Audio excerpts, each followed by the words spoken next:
শ্রী শ্রী রামকৃষ্ণ কথামৃত ষোড়শ পরিচ্ছেদ 1885 25 অক্টোবর। শ্রীরামকৃষ্ণ সেবক সঙ্গে মাস্টার ডাক্তারকে আসিতে বলিয়া প্রত্যাগমন করিলেন। খাওয়া দাওয়ার পর বেলা 3টার সময় শ্রীরামকৃষ্ণকে দর্শন করিয়া সমস্ত নিবেদন করিলেন। বলিলেন, ডাক্তার আজ বড় অপ্রতিভ করেছেন। শ্রীরামকৃষ্ণ, কি হয়েছে মাস্টার? আপনি হতভাগা ডাক্তারদের অহংকার বাড়াবার জন্য রোগ করে বসেছেন, এ কথা শুনে গিয়েছিলেন। শ্রীরামকৃষ্ণ, কে বলেছিল? মাস্টার, মহিমা চক্রবর্তী। শ্রীরামকৃষ্ণ, তারপর?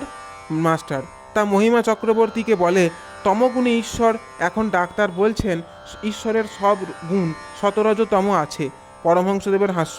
আবার আমায় বললেন রাত 3টের সময় ঘুম ভেঙে গেছে আর পরমহংসের ভাবনা। বেলা 8টার সময় বলেন এখনও পরমহংস চলছে।